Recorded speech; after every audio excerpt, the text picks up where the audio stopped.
Hello all, welcome to the channel. मेरा नाम आदित्य है।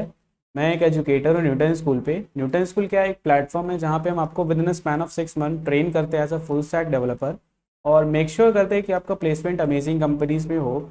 उसके बाद से हमारे कोर्स का बेस्ट पार्ट ये है कि आपको कोई फ़ीस नहीं पे करनी अपफ्रंट में। और तो और आपको तभी फीस नहीं पे करनी अगर आपका 5 लाख से कम का पैकेज लगता है पर एनम। तो हमारा इसके साथ साथ एक इनिशिएटिव है लॉन्च पैड। लॉन्च पैड में हमने क्या किया, जैसे लॉन्च पैड पे आने के लिए आप हमारे वेबसाइट पे आके लॉन्च पैड वाले टैब पे क्लिक करोगे और यहाँ पे स्टार्ट नाउ फॉर फ्री करोगे तो आप यहाँ पे लॉन्च पैड पे आ जाओगे। यहाँ पे हमने बहुत सारे कोर्सेज के बेसिक्स एब्सोल्यूट बिगिनर के लिए बना रखे हैं ट्रैक्स, जैसे जावा हो गया, पाइथन हो गया, प्रोग्रामिंग लैंग्वेजेस के आपको मिल जाएंगे कोर्स ट्रैक। और यहाँ पे आप एनरोल कर सकते हो और ये बिल्कुल भी फ्री है। इसकी लिंक मैं डिस्क्रिप्शन में डाल दूंगा। यहाँ पे आप अपने डाउट्स क्विजेस सॉल्व कर सकते हो। और जैसे मान लो अगर आप पाइथन सीख रहे हो या सी प्लस प्लस सीख रहे हो तो उसके लिए आपको कोई प्लेग्राउंड मतलब कोई एडिटर वगैरह डाउनलोड करने की जरूरत नहीं है। आप देन एंड देयर हमारी वेबसाइट में कोड कर सकते हो। ठीक है। तो इस वाले सेशन में हम पढ़ेंगे, पहला कवर अप करते हैं डू वाइल। डू वाइल क्या है, मतलब वाइल लूप की तरह ही वर्क करता है बेसिकली। हम इसमें बस डिफरेंस क्या होता है, पहले एग्जीक्यूशन होता है बॉडी का, फिर उसके बाद कंडीशन चेकिंग होती है। वाइल में क्या हो रहा था, वाइल में हम एंटर करने से पहले कंडीशन चेक कर रहे थे, अगर वो ट्रू हो रही थी वो वाली कंडीशन तो हम एंटर कर रहे थे लूप में। मतलब बॉडी में, उसकी बॉडी में जो भी स्टेटमेंट लिखा है उसको एग्जीक्यूट करा रहे थे। डू वाइल में पहले पहले बॉडी एग्जीक्यूट हो जाएगी, फिर कंडीशन चेक होगी। जैसे इसका फ्लो चार्ट समझते हैं, ये फ्लो चार्ट है डू वाइल का। तो मैंने क्या किया, पहले देखो डू वाइल की बॉडी एग्जीक्यूट कराई। यहाँ से मतलब ऊपर से कोड आ रहा होगा, हम लाइन बाय लाइन एग्जीक्यूट कर रहे हैं। जैसे डू वाइल की बॉडी डू वाइल वाला मतलब कोड आया तो उसमें तुमने डू के अंदर जो भी लिखा हुआ है उसको एग्जीक्यूट करा दिया। मान लो यहाँ मैंने लिखा हुआ है सी आउट हेलो, ठीक है, और ये एग्जीक्यूट हो गया। फिर उसके बाद से कंडीशन जो भी मैंने बताई होगी वो चेक होगी, अगर वो फॉल्स हो गई तो वहीं पे लूप टर्मिनेट हो जाएगी। अगर वो ट्रू हुई तो वापस से जाएंगे, सेम प्रोसेस रिपीट होगा बिल्कुल वाइल की तरह। तो बस एक चीज़ ध्यान रखनी है, डू वाइल मतलब पहले एग्जीक्यूट होता है फिर कंडीशन चेक होती है। वाइल में क्या होता था, पहले कंडीशन चेक होती थी तब उसके बॉडी में आते थे। ठीक है, तो ये ध्यान रखना। और तो और इसके बाद से जैसे अभी तक हमने फॉर लूप पढ़ लिया, डू वाइल पढ़ लिया और वाइल लूप पढ़ लिया। तो फॉर लूप तब यूज़ होता है, मोस्टली हम उन केसेस में यूज़ करते हैं जब हमें पता होता है कि हमें कितने नंबर ऑफ इटरेशन परफॉर्म करने हैं। और डू वाइल क्योंकि कंडीशन पे डिपेंड होता है तो हम जितना मेरा वैल्यू है उतने तक परफॉर्म कर सकते हैं, हमें इटरेशन काउंट करने की ज़रूरत नहीं है, मतलब पता होने की ज़रूरत नहीं है। तो डू डू और वाइल लूप तभी यूज़ होता है जब तुम्हें इटरेशंस नहीं पता कितने यूज़ करनी, कितनी बार बेसिकली लूप रन कराना है, तो तुम वहाँ डू वाइल या वाइल यूज़ करोगे। ठीक है, अब इसको थोड़ा सा कोड करके देखते हैं। जैसे मान लो मैंने एक काम करते हैं, इसको इरेज कर देते हैं। ठीक है, फिर उस कोड करते हैं इसको। जैसे डू वाइल को हम एग्जीक्यूट करके देखेंगे, इसमें भी हम क्या करेंगे, जीरो से लेके या फिर वन से लेके एन नंबर्स को प्रिंट करेंगे और चेक करेंगे कैसे एग्जीक्यूट हो रहा है। तो कैसे यूज़ करना है, इंट आई इक्वल्स टू, मान लो मुझे वन से नंबर्स को प्रिंट कराना है, मैं क्या करूँगा, डू वाली लिखूंगा जो उसका सिंटेक्स है। डू प्रिंट करा दो सी आउट आई एंड एल, मतलब जो भी आई की वैल्यू है उसको प्रिंट करा दो। उसके बाद से इंक्रीमेंट भी तो करना होगा, ये भी तो ध्यान रखो। अपडेट करना, अपडेट करने वाली बात नहीं की थी मैंने फ्लो चार्ट में, तो अपडेट हम डू में कर देंगे। उसके बाद से बस यहाँ पे वाई लिखना, आई लेस देन इक्वल्स टू, मान लो मैं 5 तक प्रिंट कराना चाहता हूँ तो मैं आई लेस देन इक्वल्स टू 5 तक लिख दूंगा और यहाँ पे वाइल को, मतलब वाइल वाली स्टेटमेंट को क्लोज कर दूंगा। इसको रन करते एक बार ही देखते हैं क्या आउटपुट आता है। देखो 1 2 3 4 5 हुआ क्या होगा हमारे कोड में, इसको एक बार समझ लेते हैं, ड्राई रन कर लेते हैं क्योंकि ड्राई रन इंपॉर्टेंट है।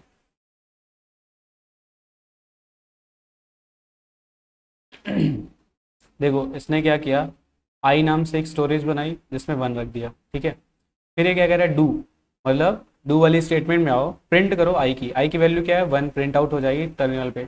उसके बाद आई की वैल्यू अपडेट होके टू हो गई। ठीक है, टू हो गई। चेक हुआ कंडीशन क्या, two less than equals to 5। देखो यहाँ चेक हो रही है ये वाली condition, two less than equals to 5 true है। फिर वापस से ऊपर आओ, ऊपर आओ, एग्जीक्यूट करो, टू को प्रिंट करो, नेक्स्ट लाइन में आ जाओ एंडल की वजह से, और उसके बाद से एक इंक्रीमेंट कर लो 3। 3 चेक होगा वापस से, 3 less than equals to 5, absolutely correct, ये वाली स्टेटमेंट ट्रू हुई वाइल वाली। फिर से वाइल लूप में एंटर करेंगे, हम ऊपर आएंगे, फिर जो भी उसमें आई की वैल्यू स्टोर्ड है उसको प्रिंट करेंगे। उसके बाद से आई को इंक्रीमेंट कर देंगे, आई की वैल्यू 4 हो गई। फिर उसके बाद से चेक करो 4 लेस देन इक्वल्स टू 5, अभी भी ट्रू है। वापस से वाइल लूप में आओ और जो भी रखा है उसको प्रिंट आउट कर दो, उसके बाद से वापस से इंक्रीमेंट कर दो, 4 से 5 हो गया। देन अब चेक करो क्या 5 लेस देन इक्वल्स टू 5 है, ट्रू है।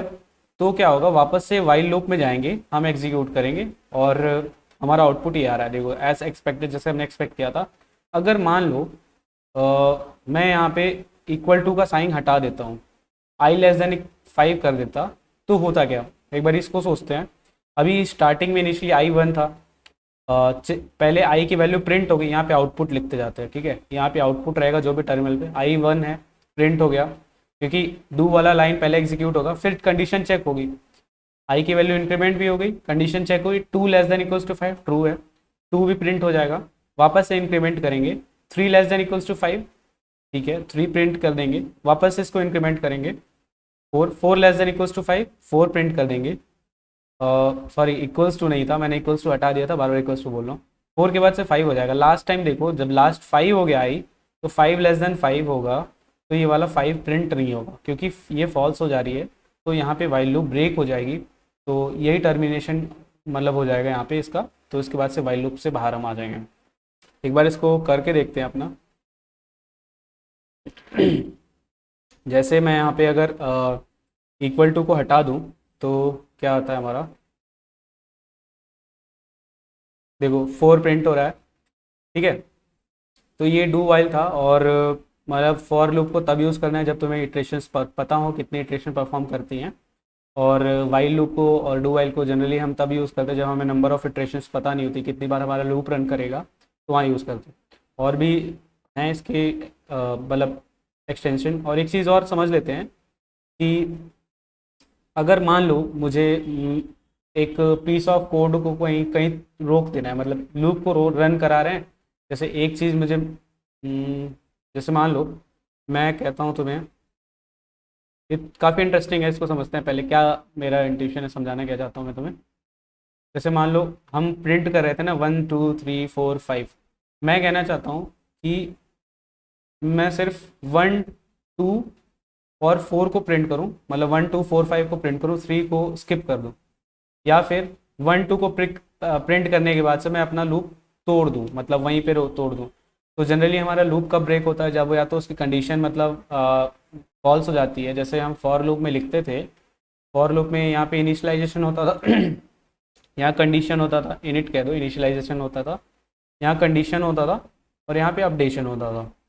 तो हम लूप से बाहर कब आते थे, जब हमारी कंडीशन ब्रेक हो जाए, मतलब जैसे आई लेस देन इक्वल्स टू 5 दे रखा है, आई की वैल्यू 6 हो जाएगी तो वहाँ पे हम टूट जाए, कंडीशन फॉल्स हो जाएगी तो वहाँ पे हम बाहर आ जाते थे। बट मेरा कहने का मतलब ये है, अगर तुम्हें कहीं लूप को किसी पर्टिकुलर आई को उस कंडीशन से पहले ही मतलब रोकना है लूप को, तो तुम क्या करोगे। तो इसी के लिए हम यूज़ करते हैं। और एक एक स्टेटमेंट यूज होती है जनरली, उसको हम ब्रेक स्टेटमेंट, ब्रेक बोलते हैं। ब्रेक क्या करता है, वही लूप को तोड़ देता है, मतलब उसके बाद लूप रन नहीं होगा। तो एक बारी ब्रेक को समझते हैं, पहले कोड करके देखते हैं, फिर उसको मैं ड्राई रन करके समझाऊंगा तो समझ में आएगा। एक काम करो, इसको कमेंट आउट कर देते हैं हम, ठीक है। मैं ब्रेक स्टेटमेंट कराना चाहता हूँ, क्या मैं लूप को आई इक्वल्स टू 1 से लेके 5 तक तो रन कराऊंगा, बट मैं चाहता हूँ जैसे आई की वैल्यू 3 हिट हो हमारा लूप टूट जाए, ब्रेक हो जाए। तो मैं यहाँ पे फॉर लूप ले लेता हूँ, इंट आई इक्वल्स टू 1, मैंने स्लाइस कर दिया, आई की वैल्यू 1 से स्टार्ट होगी, आई को कहाँ तक, 5 तक ले जाना है मुझे। अब उसके बाद से आई को इंक्रीमेंट करना है, अपडेट कर रहे हैं हम लूप में। उसके बाद से जैसे ही मेरी आई की वैल्यू क्या हो, आई की वैल्यू 3 हो,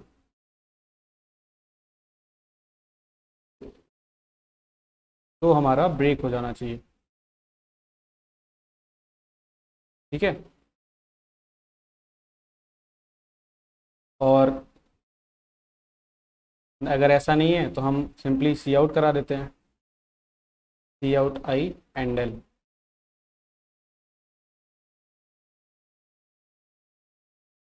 देखो इसमें क्या हुआ, आई की वैल्यू जैसे ही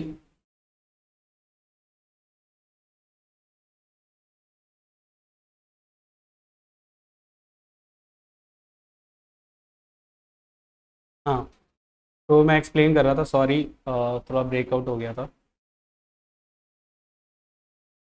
हाँ, तो मैं एक्सप्लेन कर रहा था ब्रेक स्टेटमेंट हम एक बार शुरू से समझ लेते हैं। Sorry for the disturbance. I की वैल्यू मैंने क्या करा, मतलब हम लूप को कहीं बीच में ही रोकना चाहते हैं तो हम ब्रेक स्टेटमेंट का यूज़ करते हैं। ब्रेक क्या होता है, बेसिकली लूप को इन दी मिडिल ब्रेक कर देता है। तो यहाँ हमने क्या किया, आई की वैल्यू 1 से स्टार्ट की, 5 तक प्रिंट कराना चाहते हैं, बट जैसे ही आई की वैल्यू 3 हिट होगी तो वो लूप ब्रेक कर जाएगी। इसलिए देख रहे हो आउटपुट क्या आ रहा है, आउटपुट तुम देख रहे हो 1 2 आ रहा है। तो होगा क्या, आई की वैल्यू 1 से स्टार्ट हुई, आई हम लूप में एंटर आए, हमने देखा आई की वैल्यू 3 नहीं है, ठीक है, ब्रेक स्टेटमेंट एग्जीक्यूट नहीं होगा, आगे आए आई की वैल्यू प्रिंट करा दी। नेक्स्ट टाइम आई की वैल्यू 2 हुई, ब्रेक स्टेटमेंट एग्जीक्यूट नहीं होगा, आई की वैल्यू 2 प्रिंट हो जाएगी। नेक्स्ट टाइम जब आई की वैल्यू 3 होगी ना, तो 3 होते ही ये वाला लाइन ट्रू हो जाएगा, इफ़ आई इक्वल इक्वल 3। तो देखो, जैसे ये वाली ट्रू होगी ब्रेक स्टेटमेंट एग्जीक्यूट होगी, ब्रेक होते ही ये वाली लूप खत्म हो जाएगी, मतलब इसको हम एग्जीक्यूट नहीं करेंगे, इसलिए 3 प्रिंट नहीं हुआ, उसके बाद कुछ भी नहीं प्रिंट हुआ है। ठीक है, ये काफ़ी अमेजिंग चीज़ है, अगर तुम्हें कहीं बीच में लूप को रोकना है तो तुम कर सकते हो। और मेरा एक क्वेश्चन है, जैसे मान लो ये तो मैंने ब्रेक करना समझा दिया, मतलब कि हम उसके आगे एग्जीक्यूट नहीं कराना चाहते हैं, कंडीशन से पहले ही रोकना चाहते हैं अपनी लूप को।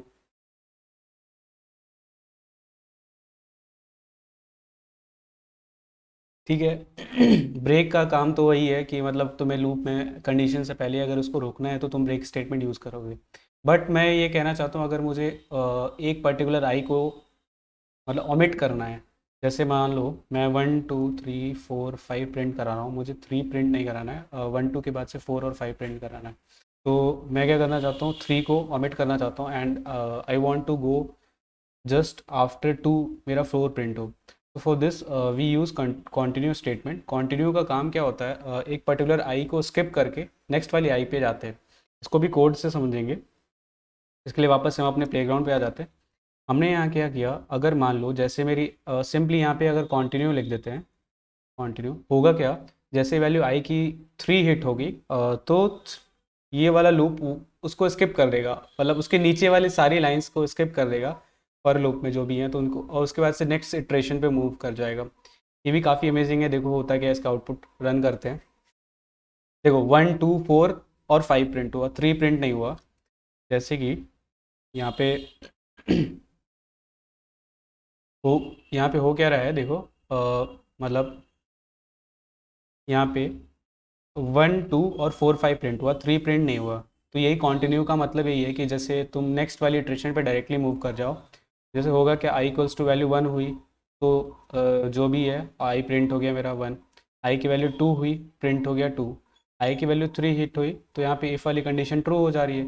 और इफ़ वाले में क्या लिखा है, कॉन्टिन्यू, मतलब इसके नीचे वाली लाइन फॉर लूप के अंदर जो भी है वो एग्जीक्यूट नहीं होगी, हम नेक्स्ट वाली इटरेशन में डायरेक्ट चले जाएंगे। ठीक है, आई इक्वल्स टू 3 के आते ही कुछ नहीं एग्जीक्यूट होगा, आई इक्वल्स टू सिंपली 4 हो जाएगा, तो 4 प्रिंट हो जाएगा, उसके बाद से 5 प्रिंट हो जाएगा, एंड सो ऑन, जहाँ तक लूप है हमारा। तो ये था बेसिक्स, मतलब डू वाइल के बारे में हमने पढ़ा, और ब्रेक स्टेटमेंट कैसे यूज़ करते हैं, कॉन्टिन्यूस स्टेटमेंट कैसे यूज़ करते हैं, काफ़ी इंपॉर्टेंट है इनको। अगर तुम्हें बीच में कोई कंडीशन हिट होती है तो अगर उसको रोकना है तो कैसे स्टॉप करोगे, ब्रेक स्टेटमेंट यूज़ कर सकते हैं। तो that is it for this video, और आप लॉन्च पैड पर जाओ, हमारे कोर्सेज देखो, और उसमें एनरोल करो। अगर तुम्हें डाउट्स आता है तो वहाँ अपने डाउट्स पूछ सकते हो, इन सबके लिंक मैं डिस्क्रिप्शन में डालूँगा। Thank you.